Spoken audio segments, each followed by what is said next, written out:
What's up, everyone, and welcome back. Today I'm gonna do something a little different than I normally do, so stay tuned. Welcome back, everyone. My name is Scented Paradise, and today I'm gonna talk about why I became a fragrance reviewer and what really led me to get to where I am now, 9-10 months later. So I would like to say a long time ago when I was a little kid, this is where everything started and why I like fragrances so much. It all starts from my parents. My mother, she always enjoyed perfumes. And I remember as a kid, back when I was like 8-9 years old, I would always get into her body mists, sprays, hair mist sprays, and all that good stuff. And she had one in particular that I was drawn to, and it was by Chanel. And another one from Elizabeth Arden. But anyways, my dad, he wanted to smell like a man, and so did I. And some of the colognes he had growing up, before anybody was even doing fragrance reviews, the stuff wasn't even thought of until Jeremy Fragrance paved the road. Not to get off topic, but my dad, he had a thing for English leather growing up, and I think one of the members of the band, the Beatles, wore that stuff. And that one, you know, is really a classic piece. And in fact, I happen to have it right here. Old bottle, old Splash On cologne. And that's just old. But it has that rugged, masculine, classy scent. This stuff is very mature and sophisticated.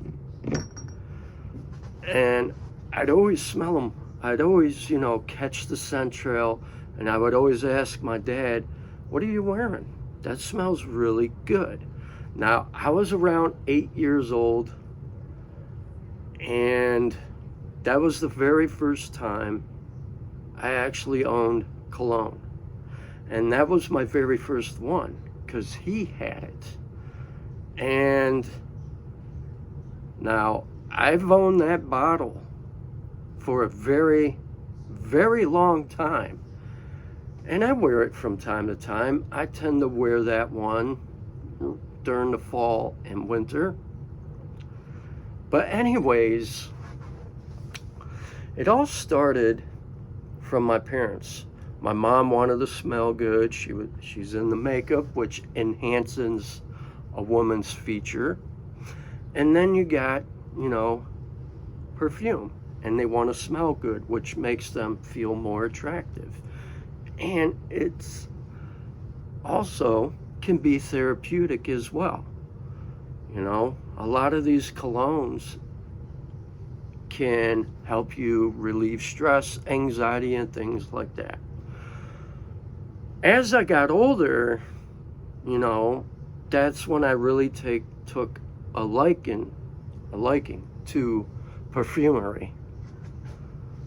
And I think one of the other ones I had when I was roughly 10, maybe 11 years old, I had Royal Copenhagen. Now back then, that was a man's scent. And that was masculine. I think it was musky as well. I was wearing this kind of stuff to school. And I was wearing English leather. I was wearing Royal Copenhagen. And I smelled good. And I wanted to smell more like a man. I didn't want anything that was juvenile. I wanted to smell like a man. And then as I got older, let's say about 12, maybe 13, both me, my parents discovered this soap shop at Galleria Mall in downtown Cleveland, Ohio. And it was known as Caswell Massey. And they had everything you can name of. They had soaps, bar soap, shaving soap. They sold razor blades and all that. And they had cologne. They had classic barbershop-like scents. And ones I could think of off the top of my head that I had lime, I had sandalwood, I had aura of patchouli, then I had Newport, which was their own signature blue fragrance, which what you would call it today, but that one was a classy spring and summertime scent that really gave you that experience of like being on a boat, enjoying vacation and smelling the elements of a deep ocean. Newport was a beautiful fragrance. And sadly, what Caswell Massey is now isn't what they used to be back when I experienced. In fact, I actually have a couple sitting off to the side that I had back when I was 13 years old.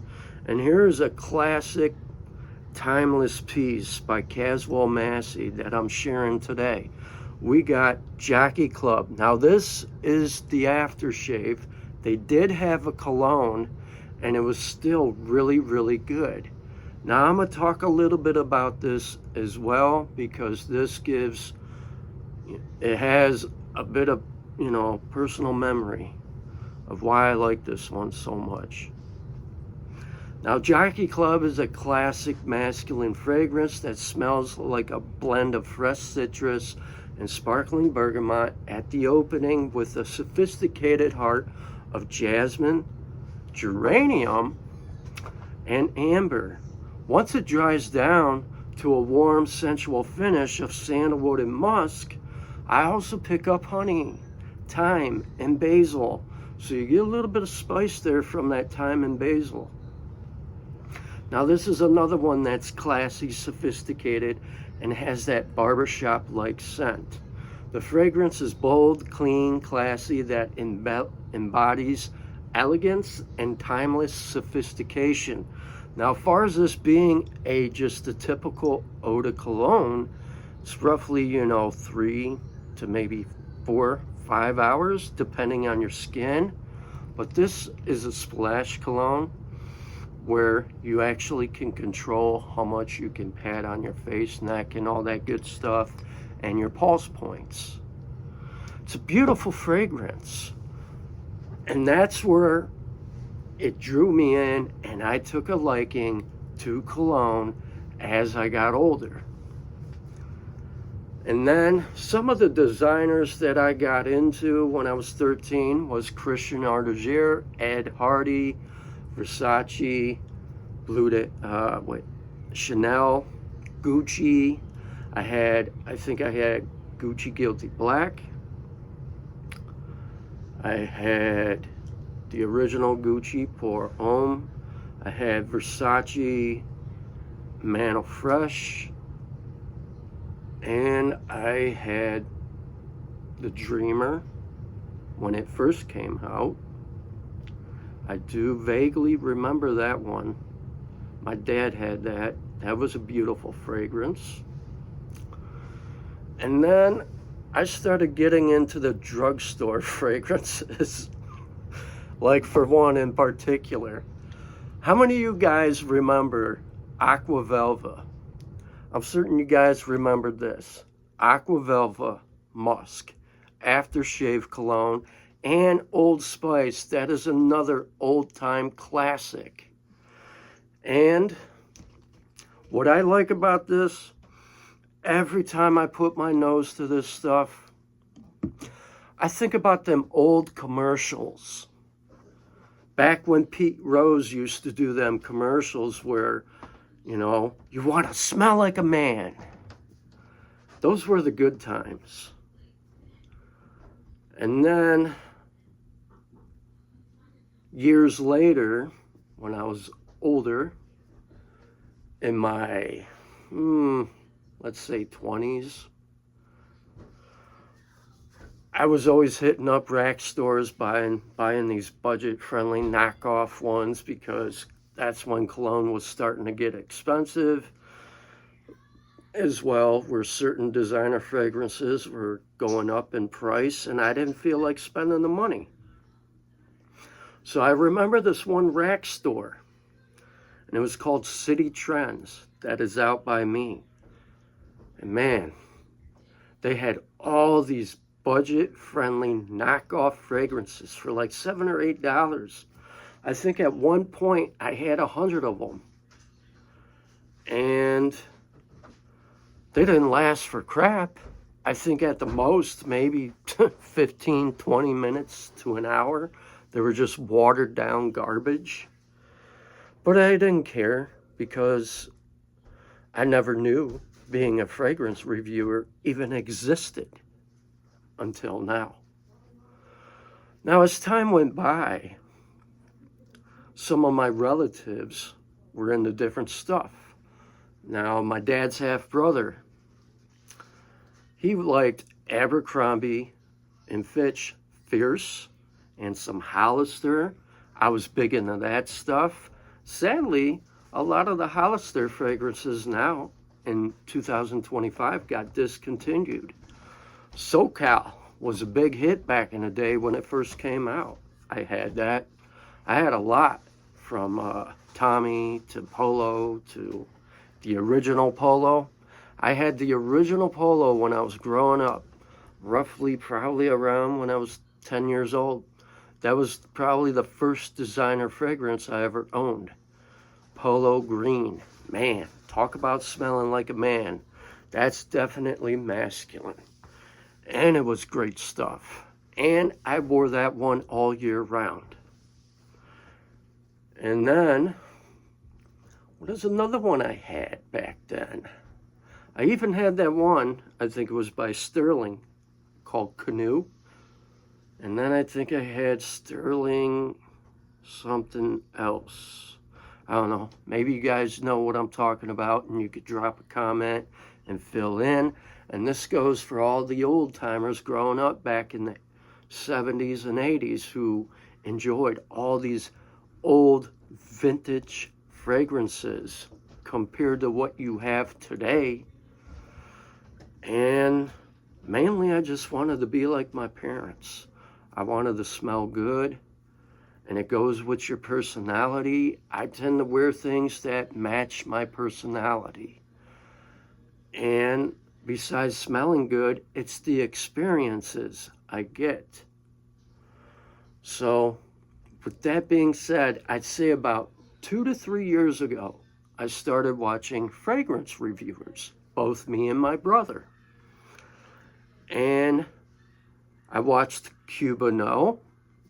I watched Bowtie Neck Guy. Then I watched TLTG reviews.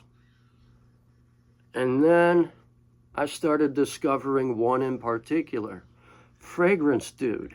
Great guy. He's got great content.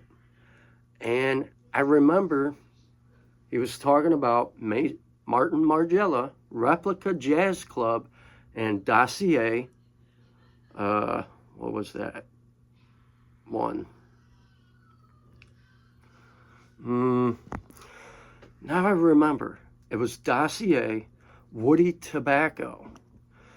That was my first budget-friendly fragrance I ever bought, right here. Now, as you can see, I haven't really put a dent in it. Maybe a little. But then I got the original. Martin Margiela, Replica Jazz Club. And I wear this quite a bit, but it's not cold enough for me yet. So anyways, I started, I was getting Lattafa, I was getting Afnan, I was getting all these other budget-friendly fragrances. I think at that time I had 10 budget-friendly fragrances from Lattafa to Offnot. And then I had a few designers. I had Mansera. First one, red tobacco. And then I had silver blue. Those were the first two. And black prestigium. So those were my first three I ever bought. And then I ended up buying some different stuff. Now, it dawned on me, I'm seeing all these other guys doing this stuff. So I said to myself, you know what? I'm going to give this a try. I'm going to do my own content and review my own fragrances. Now, here's the difference. Some people do it to chase money and make money for a living. I'm not knocking on that at all. Power to the people who hit 100,000 subscribers. That's hard work and very tough to achieve. Now, me, personally, I do it because I love the fragrance community, but I also like to share my passion and the love I have for each and every cologne I own in my personal collection. Now, with that being said, I'm not doing it to chase monetization. Monetization is just an added bonus to me. I don't have a problem spending a few bucks here and there getting the fragrances that I'm drawn to, if that makes sense. So, last year, October, and it's October now. I think I started October 12th, 2024. Today's October 1st, and I never thought I would ever achieve 300 subscribers. And I think I landed 100 subscribers pretty quick. And I'm proud of myself. It feels good. And being a fragrance reviewer is my escape from what I deal with in my personal life. It makes me feel happy inside. And I enjoy putting my own opinion out there. And if I happen to help someone on their way, starting their own fragrance journey, more power to you guys. And I'll be happy for you. Now, another thing I would like to say, being a smaller YouTuber, I don't mind it. It doesn't bother me. You know, we all have daily lives. Real life comes first. But I also like interacting with each and every one of my subscribers who subscribe to my channel. Mainly all my active ones. And every now and then I have my frequent flyer subscribers who step away because they got other things going on, and that's quite okay, but we still keep in touch. So with that being said, if you're out there and you want to start your own fragrance journey, you know, good for you. It's fun. You got to be entertaining, have fun, and I always have fun doing this. It's fun. And yeah, you might have your fair share of haters leaving negative comments. It's all a part of it. They don't like seeing other fragrance reviewers coming up and doing something they enjoy. And that's what triggers them to be negative.